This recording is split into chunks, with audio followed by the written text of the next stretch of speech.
this sauce, you take chicken broth. I usually use chicken broth because it's a chicken dish, but they gave us beef broth. So let's just say any broth you like. When something happens where I think, well, that was a mistake or that was the wrong turn, I don't let that resonate with me. It's different. She's more of an entertainer than she is, with a bubbly personality, than she is a teacher like me. That's not what she's professing to be. Rachael Ray is totally the queen of the kitchen for many fans and on TV. Everyone sees her as the cheerful chef who's got a bunch of cookbooks to her name, a super popular cooking show, mad cooking skills, and a whole lot of awards. But the truth is, Rachel's life isn't all sunshine and roses. Since she was a little girl dreaming about making it big in the culinary world, she's been hit with all sorts of troubles, from health scares to family drama, flaky friends, and money headaches. Her big break came in 2001 when she started her show 30-Minute Meals on Food Network. Since then, she's really made a mark in the food world. And it's not just Food Network. She also had her own daytime talk show, The Rachael Ray Show, which kicked off in 2007 and wrapped up in 2023. Rachel's also a prolific author, having penned loads of cookbooks. Plus, in 2005, she launched her own magazine, Every Day with Rachael Ray. If you've ever wandered into a major store, you've probably seen her face on a bunch of stuff like cookware and even dog food. Welcome and sit and relax. I love firsts, and this is the first show. It's pretty clear she's nailed it in terms of success. Her journey is a solid testament to how putting in the work can open up a ton of doors. What's even more inspiring about Rachael is that she never went to cooking school. Instead, she worked her way up from grocery stores to managing restaurants until a local TV station took notice of her. It turns out her cooking chops are pretty much self-taught and all natural. While Rachael might look picture-perfect on magazine covers and in TV ads, her personal life has had its fair share of ups and downs. Take her health, for instance. If you've ever watched Rachael on TV, you've probably noticed her voice. It's pretty distinctive. There's this certain seriousness to it, a kind of intensity that makes her stand out from other TV hosts. But here's the thing. That unique quality of her voice? It's not just a quirky trait. It actually goes way back to her childhood health struggles. From a young age, Rachael had issues with her voice. She's been open in interviews about how she's had this problem since she was little. As a kid, she got hit with illnesses like croup, a nasty infection that messes with your breathing and comes with a harsh barking cough. Because of this, she even lost her voice completely sometimes. Doctors gave her a bunch of throat exercises to do and told her to stay away from stuff that could irritate her throat, like caffeine. All these health challenges have really shaped her voice into what millions of people recognize today. Back in 2008, there were some pretty scary rumors flying around. The National Enquirer dropped a bombshell, claiming that Rachael was battling throat cancer and would need surgery to remove a tumor. This story had people talking about her taking a long break from the public eye to recover. They even followed up with another piece saying she might need radiation treatment because they found a growth on her vocal cords that could be cancerous. Turns out those cancer rumors were just that, rumors. They weren't true at all. After all that gossip spread, a spokesperson for Rachael cleared the air in an interview with People magazine. Yes, Rachael did have to have surgery on her vocal cords, but it wasn't for cancer. It was actually to remove a benign cyst. The spokesperson made it clear that Rachael was feeling fine and wasn't sick from anything else. The surgery happened in December 2008, and it was pretty straightforward, an outpatient procedure. Rachael only had to take a short break from her shows, just about a week. Even with that hiccup, she didn't let it slow her down too much. She was back at it soon after, continuing her tapings for Food Network and her own show. Now, if you've ever had the misfortune of getting mugged, you'll definitely relate to Rachael Ray, who had to go through same thing herself. Muggings are sadly not uncommon in big cities like New York.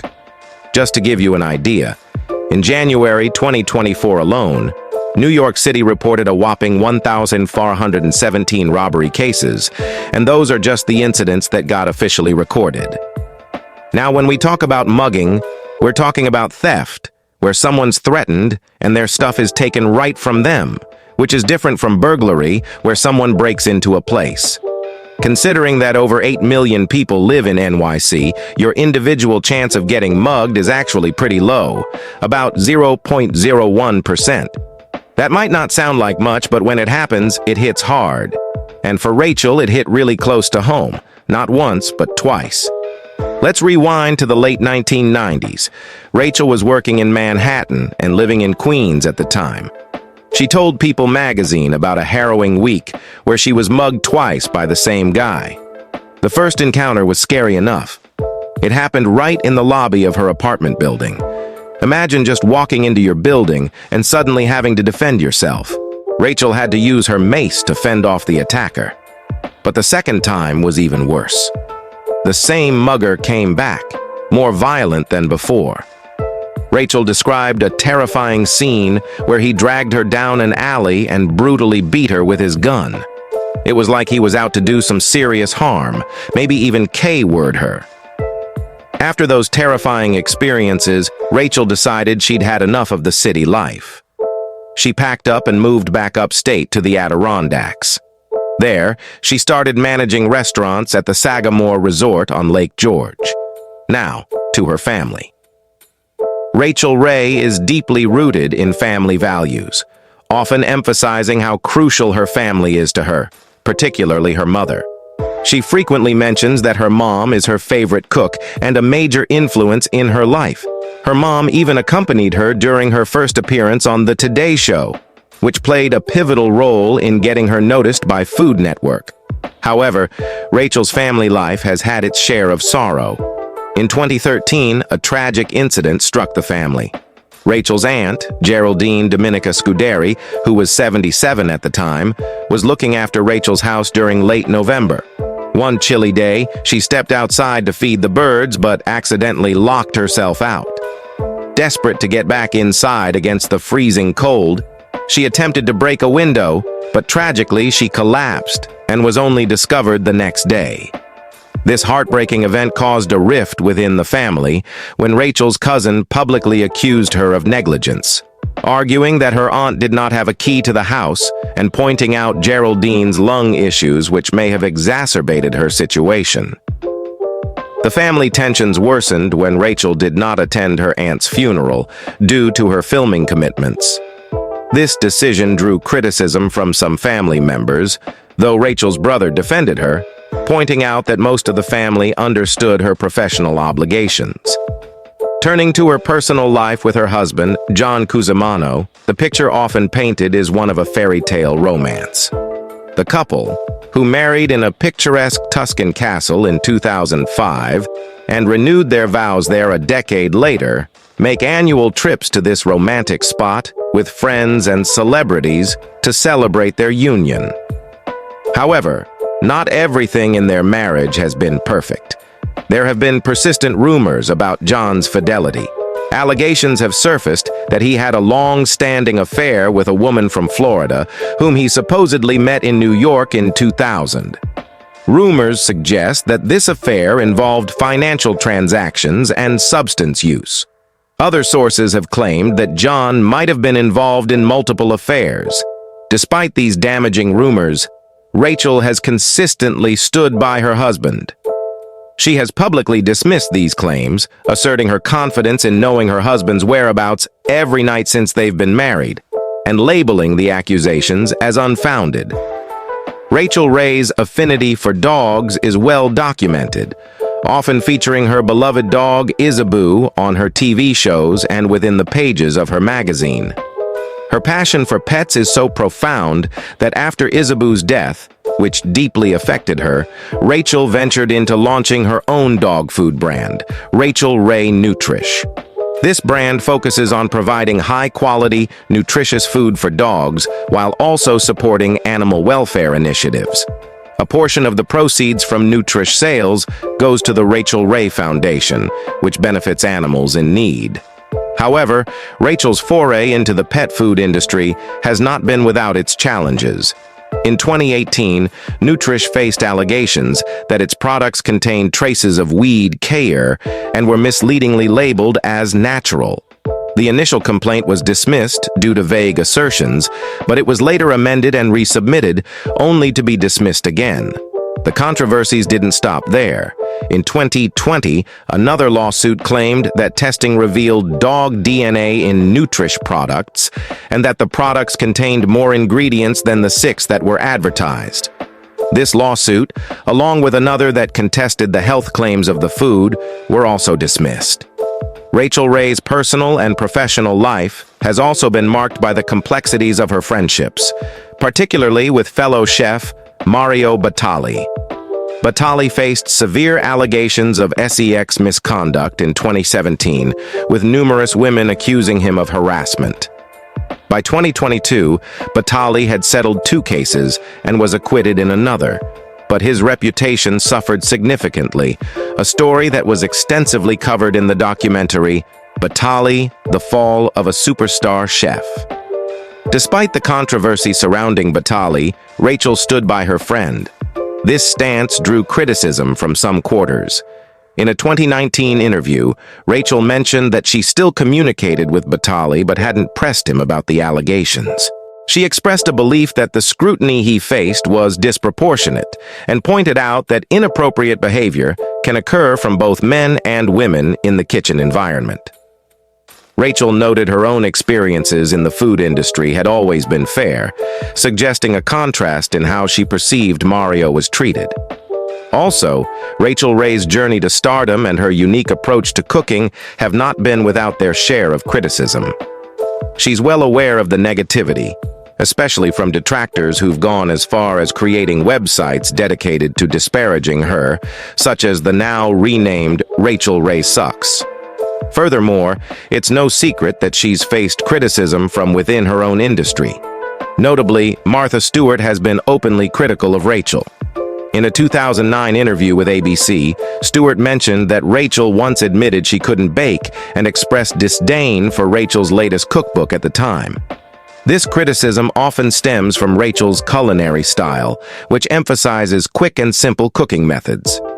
Ironically, it's this very approach that catapulted her to fame, appealing to a broad audience that appreciated her practical and accessible recipes. Other well-known figures in the culinary world, such as Giada de Laurentiis, Emeril Lagasse, and Anthony Bourdain, have also voiced their criticisms, highlighting a divide in the culinary community regarding what is considered authentic cooking. Over time, however, some of the hostility seems to have diminished. For example, despite past differences, Rachael and Emeril Lagasse have managed to forge a positive relationship. Emeril now makes frequent appearances on Rachael's show, Rachael Ray, which is a testament to their reconciliation and the resolution of any previous tensions. She's well known for her extensive collection of cookbooks, with over 20 titles filled with hundreds of recipes. These recipes are not just in her books, they're also shared online and in her magazines, attributing thousands of recipes to her name. Despite the public perception that Rachael creates all these recipes herself, a 2012 article by the New York Times titled, "I Was a Cookbook Ghostwriter," suggested that Rachael, along with other celebrity chefs, might not be fully responsible for writing their cookbooks.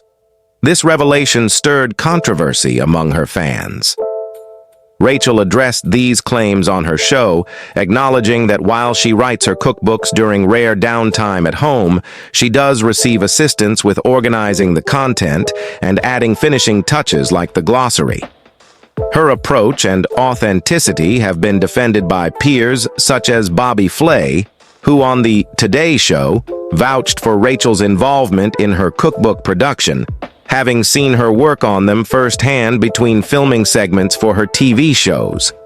Rachael's talk show, Rachael Ray, featured a live audience, a format she believed vital for the show's energy. However, audience reviews on TripAdvisor were mixed. Some attendees loved the experience, while others felt underwhelmed. A 2019 review even noted Rachael's apparent disinterest and questioned why she continued with the show if it seemed burdensome. Nevertheless, these episodes are behind her now, as Rachael Ray concluded its final season, allowing her to move on to other projects like her new Hulu show, Rachael Ray's Rebuild. Rachael Ray's Rebuild focuses on stories of resilience, reflecting Rachael's personal experiences with adversity, notably when her home in the Adirondacks was destroyed by a chimney fire in 2020. This home, built with her husband over a decade ago, held significant sentimental value.